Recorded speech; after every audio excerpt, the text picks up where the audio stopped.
오늘 우리에게 주시는 하나님의 말씀은 에베소서 4장 17절에서 24절 말씀입니다. 제가 봉독하겠습니다.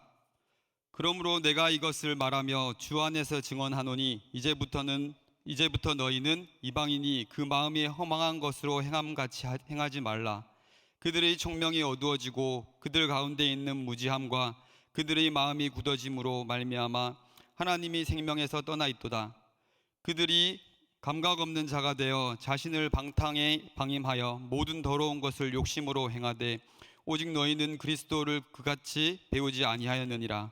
진리가 예수 안에 있는 것 같이 너희가 참으로 그에게서 듣고 또한 그 안에서 가르침을 받았을진데 너희는 유혹의 욕심을 따라 썩어져 가는 구습을 따르는 옛사람을 벗어버리고 오직 너희의 심령이 새롭게 되어 하나님을 따라 의와 진리의 거룩함으로 지으심 받은 새 사람을 입으라. 아멘.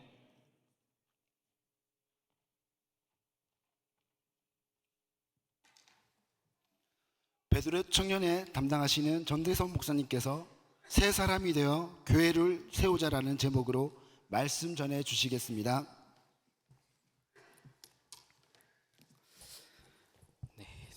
제가 저희 교회 처음 부임하고 베드로 청년회 모임 처음 가서 느낀 점은 젊은 부부들이 이렇게 함께 모여서 예배 드리고 또 삶을 나누는 이 모습이 참 아름답다라는 생각을 했습니다. 어찌 보면 어린 자녀들을 키우는 이때가 육체적으로나 정신적으로나 가장 힘든 시기 중에 하나라고 볼 수 있는데, 이런 때에 정말 모이기에 힘쓰고 함께 모여서 예배 드리고 나누는 그 모습이 저의 눈에는 참 아름답게 보였던 것 같습니다. 오늘 예배를 통해 또 말씀을 통해 우리 베드로 청년회가 더욱더 아름답고 건강한 기간으로 세워지길 간절히 소원합니다.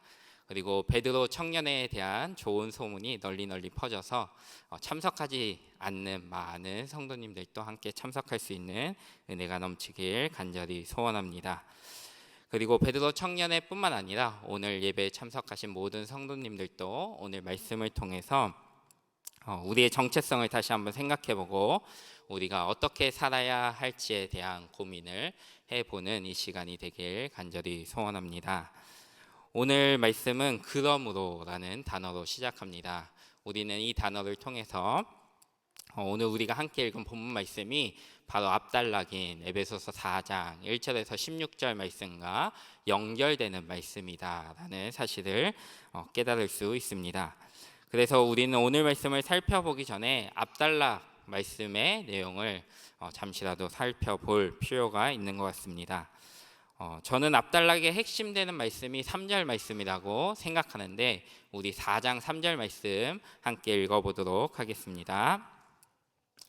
평안에 매는 줄로 성령이 하나 되게 하신 것을 힘써 지키라.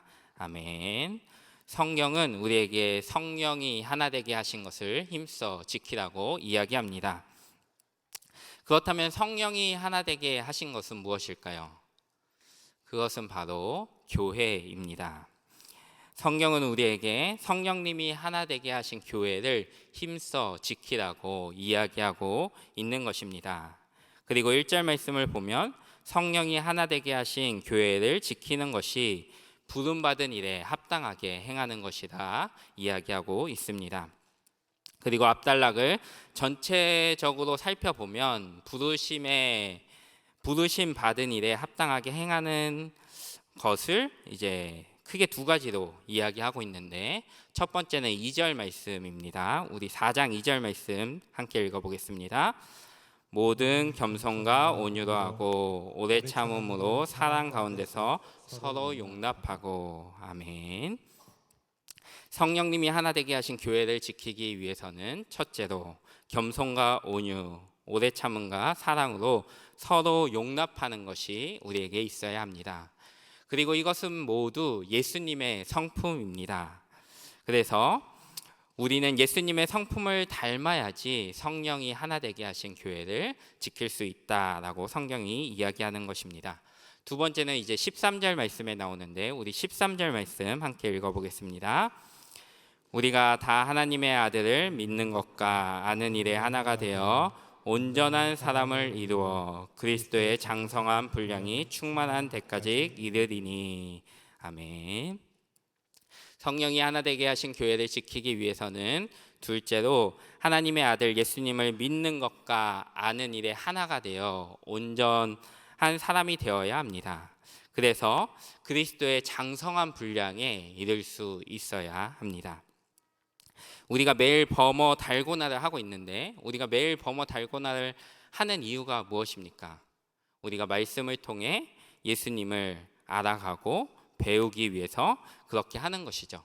그런데 우리가 달고나를 하면서, 말씀을 읽으면서 예수님에 대해서, 하나님에 대해서 알아가고 깨닫는 것에 그치는 것이 아니라 그것을 넘어 우리가 그 진리를 믿어야 하는 것이죠.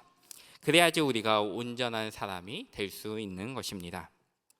그래서 첫 번째는 우리가 예수님의 성품을 닮아야 되고, 두 번째는 예수님을 아는 일과 믿는 일에 하나가 되어서, 믿는 것과 아는 것에 하나가 되어서 우리가 온전한 사람이 되어야 하는데, 그래서 앞단락의 결론이 저는 16절 말씀이라고 생각하는데, 우리 4장 16절 말씀 또 함께 읽어보겠습니다.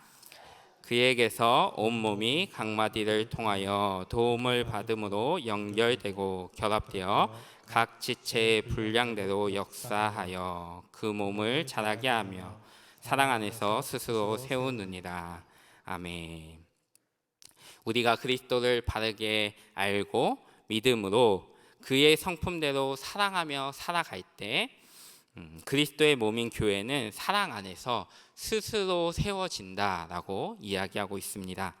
저는 우리 모두가 이런 삶을 살아서 우리 교회를 세우고 하나님 나라 세우는데 동역자로, 하나님의 동역자로 사용받길 간절히 소원합니다. 제가 설교를 시작하면서 이제 베드로 청년의 모임이 참 귀하다라고 느꼈다고 말씀드렸는데, 이것은 제 진심입니다. 제 진심이고, 제가 그렇게 느꼈기 때문에 제가 도울 수 있는 부분은 우리 최선을 다해서 도우려고 노력하고 있는데, 좀 더 깊이 제가 그런 생각을 왜 했을까 생각해 보면, 깊이 들어가 보면 그렇게 생각하게 된 이유는 젊은 부부가 교회에서 열심히 신앙생활하는 모습이 보기 힘들어졌기 때문에 제가 그런 생각을 했지 않을까라는 생각을 해보았습니다. 교회를 세우기 위해 수고하는 젊은 부부가 점점 사라지고 있기 때문에 제가 그런 생각을 하게 된 것이죠. 그런데 이런 문제는 젊은 사람들에게 어찌 보면 좀 더 극명하게 드러나는 것 같지만 젊은 사람들에게만 국한된 문제는 아닌 것 같습니다. 한국교회에 이전보다 성령이 하나 되게 하신 교회를 지키기 위해 수고하고 헌신하는 사람들이 줄어들고 있다는 사실은 그 누구도 부인하기 힘든 사실인 것 같습니다. 세상 풍조와 흐름이 성도들에게 영향을 미쳐 교회를 위해 헌신하는 사람들이 점점 줄어들고 있다는 것입니다. 제가 이런 글귀를 본 적이 있습니다. 우리 한번 함께 읽어보겠습니다. 시작.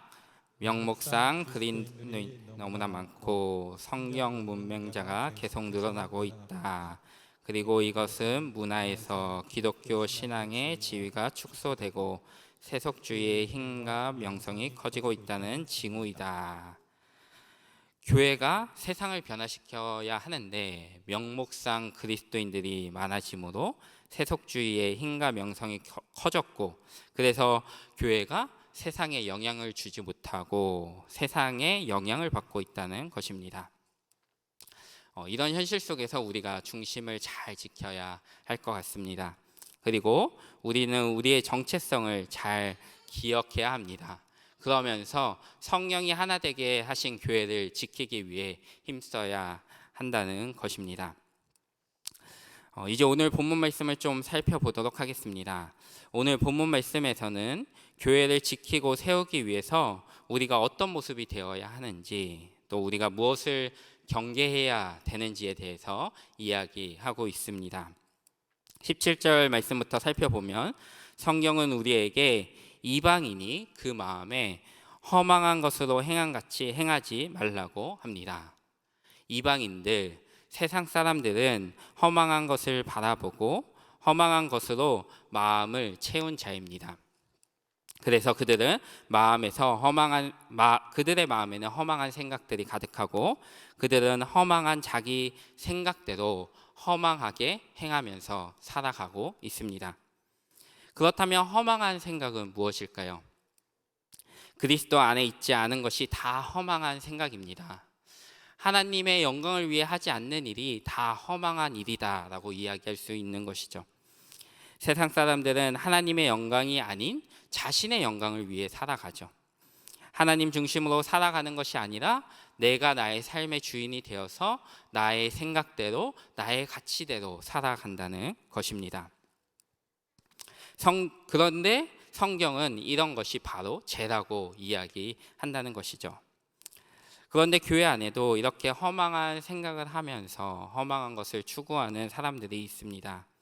예수님을 바로 알지 못하고 또 바르게 믿지 못하기 때문에 그런 헛된 것을 추구하면서 살아가는 것이죠.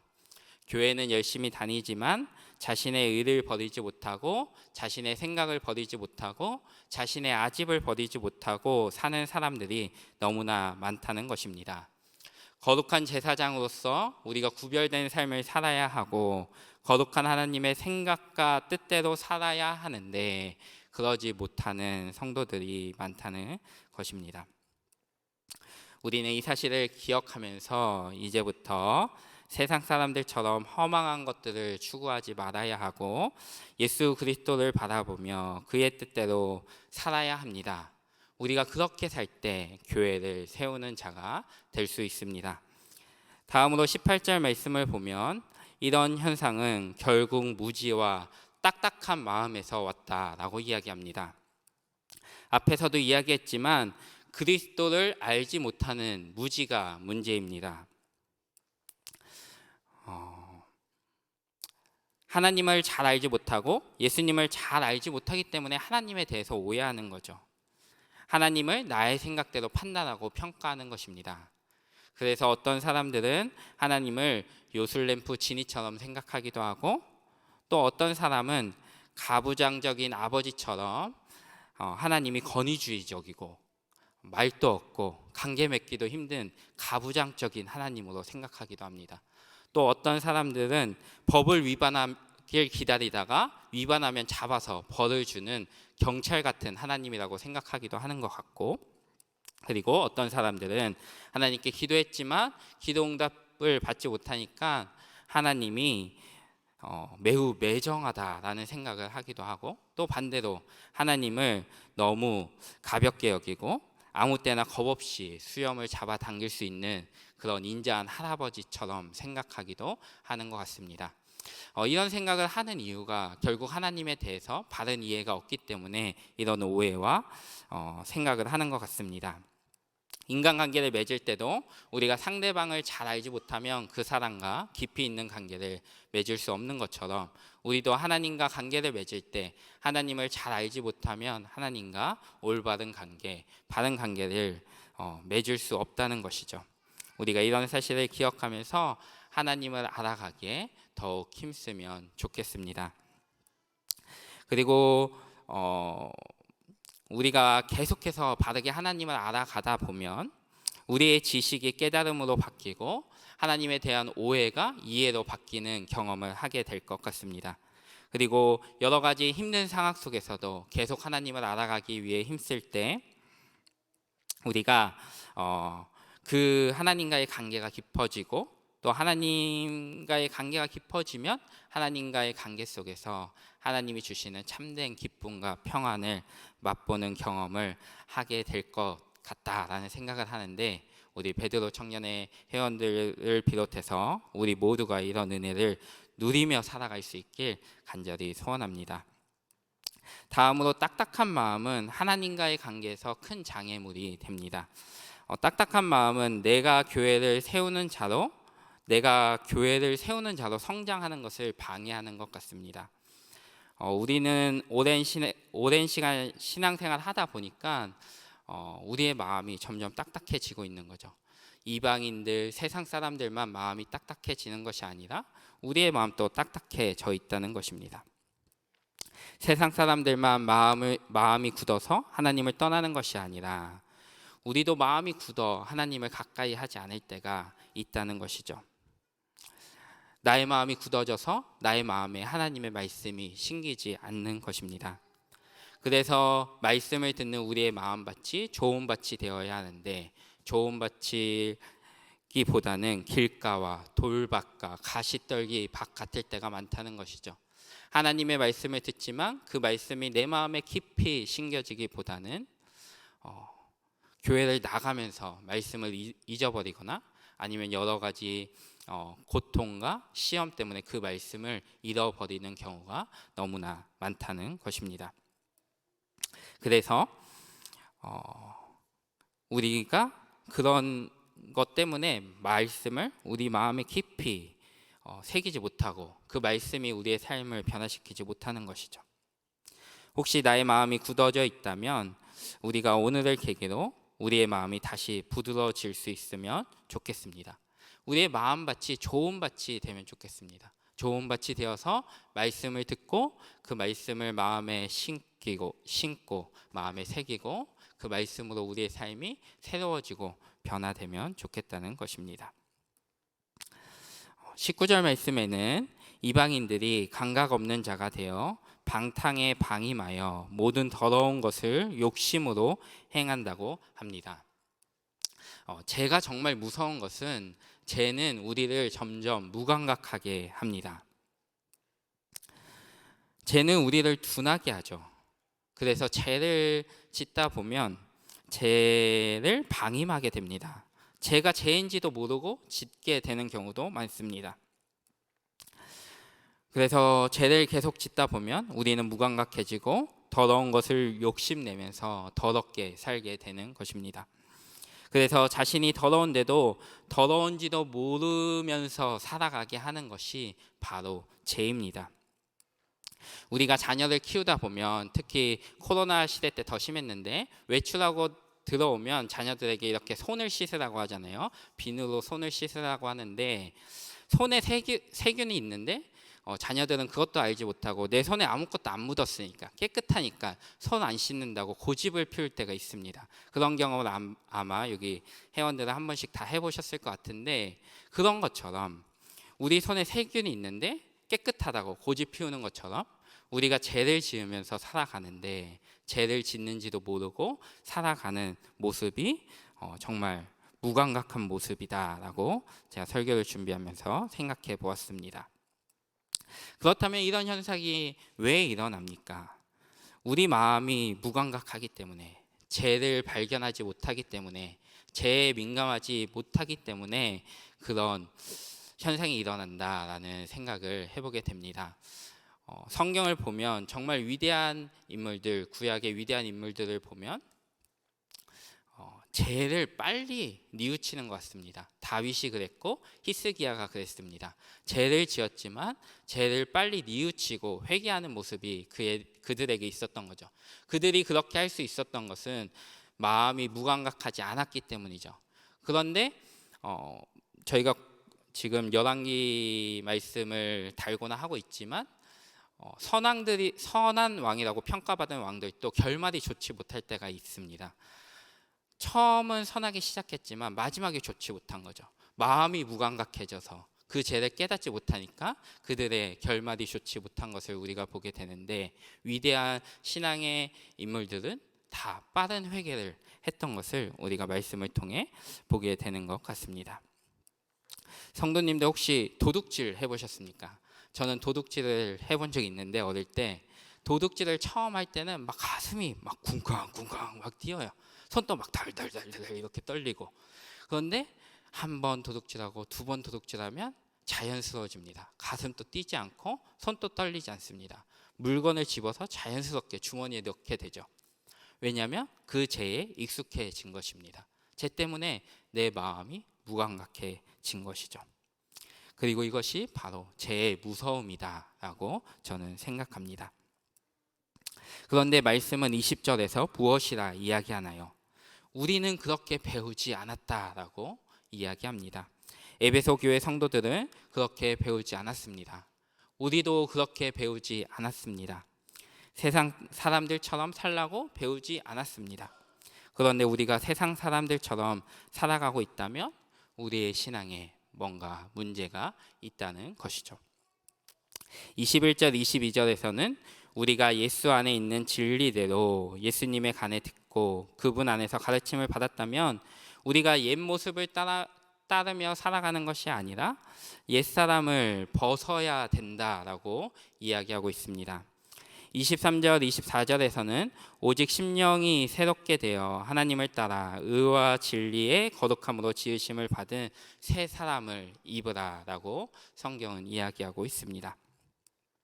말씀을 듣는 우리는 다시 한번 결단해야 하는 것이죠. 우리가 새 사람이 되었으니 새 사람답게 살아야 합니다. 거룩함으로 지으심을 받은 새 사람을 입고 우리는 거룩한 모습으로 하나님의 자녀답게 살아야 합니다.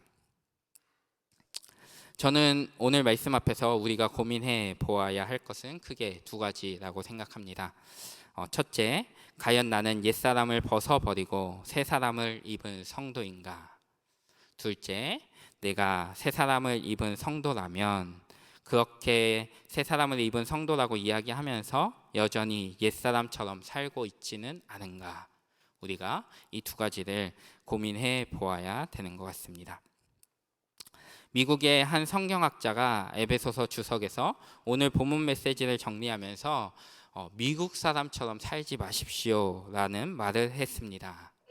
그 이유는 그가 판단하기에 오늘의 미국인들은 지나치게 자기중심적이고 쾌락과 명성과 부를 삶의 목표로 삼고 있기 때문이다라고 이야기합니다. 그리고 폭력과 섹스가 범람하는 영화와 텔레비전, 드라마는 미국인들이 무익하고 관능적인 것들을 탐닉하고 있음을 가장 적나라하게 보여주고 있다라는 지적도 하고 있습니다. 그런데 제가 이걸 읽으면서 한국에 가져와도 찰떡같이 맞겠다라는 생각을 했습니다. 그러면 한국 사람들처럼 살지 마십시오. 왜냐하면 한국 사람들은 지나치게 자기중심적이고 쾌락과 명성과 부를 삶의 목표로 삼고 있고 폭력과 섹스가 범람하는 영화와 TV 그리고 유튜브와 넷플릭스는 한국인들을 무익하게 하고 관능적인 것들을 탐닉하고 있기 때문입니다. 이런 적용이 되는 것 같습니다. 제가 이 말에 어느 정도 동의가 되는 것 같습니다. 그래서 저는 한국인 대부분이 한국 사람들 대부분의 삶이 그들을 지배하는 것이 돈과 쾌락이다라고 생각이 들었습니다. 한국인들의 그 생각에 돈과 쾌락이 중심을 잡고 있다라는 생각을 했습니다. 제가 몇 년 전에 교회 다니지 않는 어떤 분과 대화를 하는데 그분이 저에게 이런 이야기를 했습니다. 그러니까 예상치 못한 보너스를 몇백만 원 받았어요. 그러니까 너무나 기쁜 거예요. 그래서 그분이 저에게 돈이 주는 기쁨이 최고인 것 같습니다. 돈이 주는 기쁨이 가장 큰 것 같습니다. 이렇게 이야기했어요. 그래서 제가 이렇게 대답했습니다. 돈이 주는 기쁨도 크지만 저는 예수님이 주는 기쁨이 더 큰 것 같습니다. 이렇게 대답을 했어요. 그러니까 분위기가 어떻게 됐을까요? 네, 분위기가 좀 많이 어색해지더라고요. 네, 어색해졌던 기억이 나는데 세상 사람들이 이렇게 돈이 주는 기쁨이 가장 크다라고 생각을 하면서 살아가는 것이죠. 그리고 그렇게 이야기하고 생각하면서 살아갑니다. 그리고 교회 다니는 사람들도 마찬가지로 돈 때문에 중심을 잡지 못하는 경우가 많은 것 같습니다. 교회 다니는 우리가 대놓고 돈이 주는 기쁨이 가장 크다라고 이야기하지 않지만 돈을 싫어하는 사람이 어디 있습니까? 저도 돈을 좋아하고 돈이 필요하고 다 돈이 있어야 되는데 가만히 보면 교회에 11조도 못하는 성도들도 많이 있잖아요. 그런 것들을 보면서 우리가 돈을 다스리면서 살아간다. 세상 사람들과 다르게 돈과는 구별된 삶을 산다. 이렇게 이야기하는 것들이 쉽지만은 않은 것 같습니다.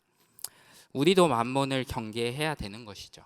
그래서 우리가 돈의 지배를 받는 사람이 아니라 돈을 다스리는 사람이 되어야 되어야 될 것 같습니다. 그리고 젊은 사람들은 요즘 욜로라는 말을 많이 하죠.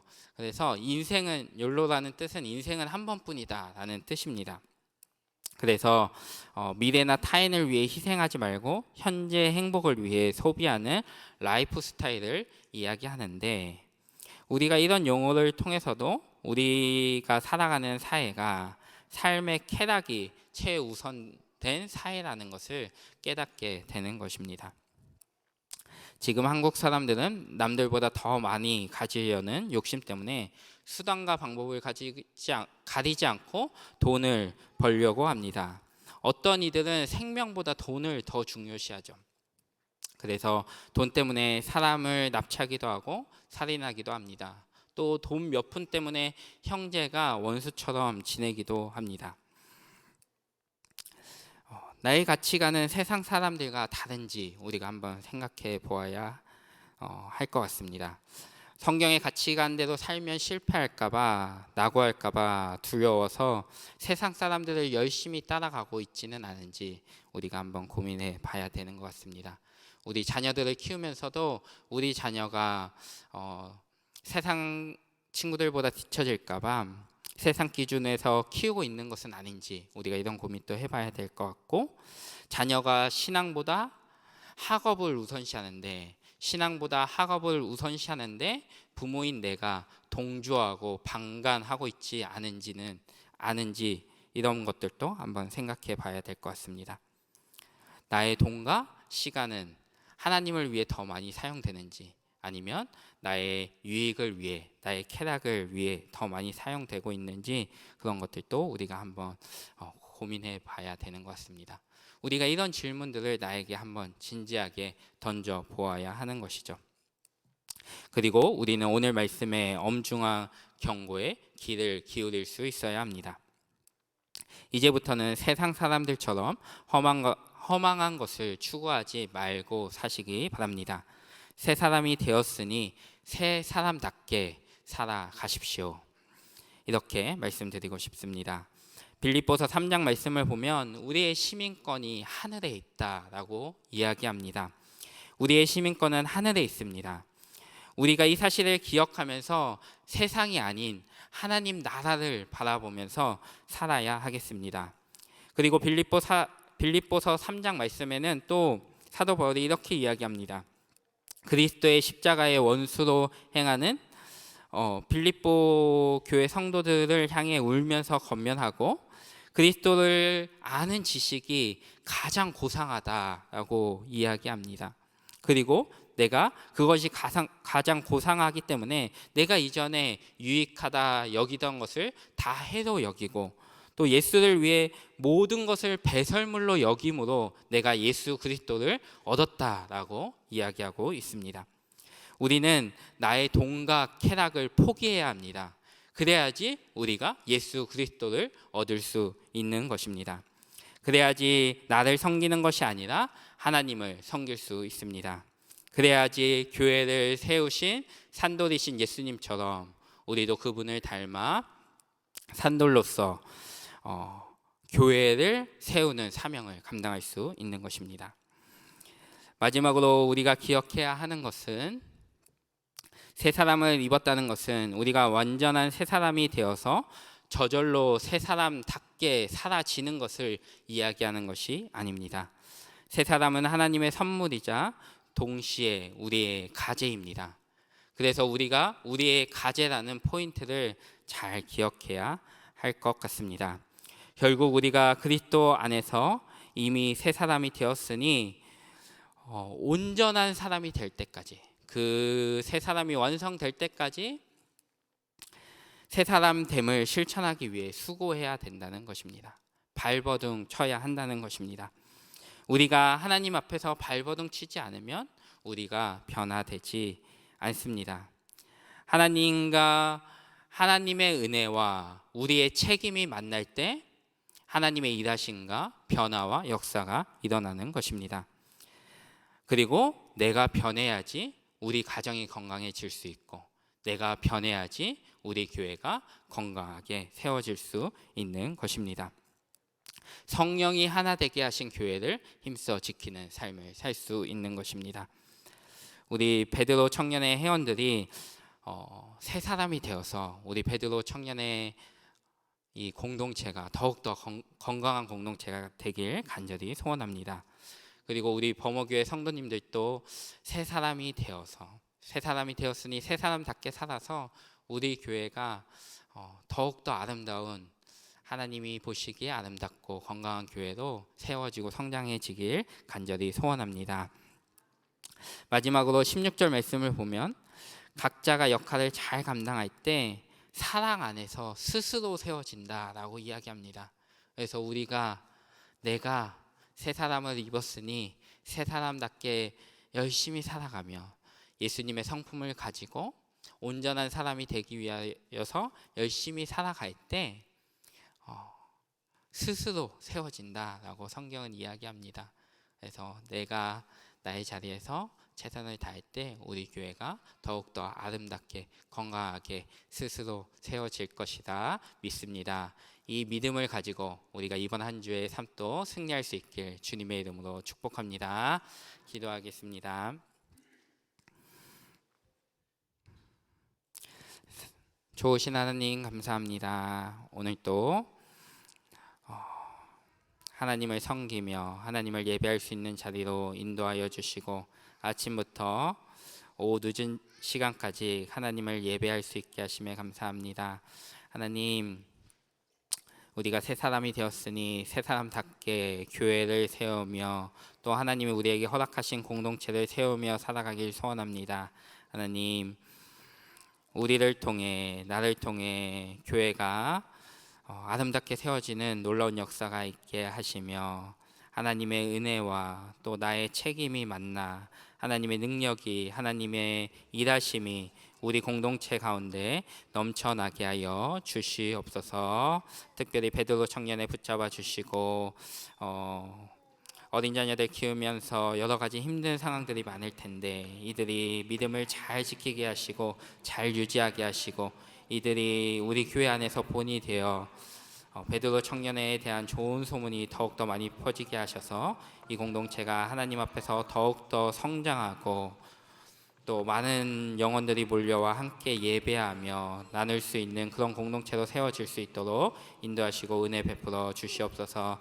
또한 우리가 믿음을 가지고 한 주간 살아갈 때 우리의 믿음 가운데 하나님의 능력과 일하심이 넘쳐나게 하시고 하나님을 알아가는 일과 하나님을 믿는 일에 힘써서 하나님 앞에 온전한 사람으로 세워질 수 있는 우리 모두가 되게 하여 주시옵소서. 그래서 우리를 통해 교회가 건강하게 세워질 것을 믿으며 예수님 이름으로 기도드립니다. 아멘.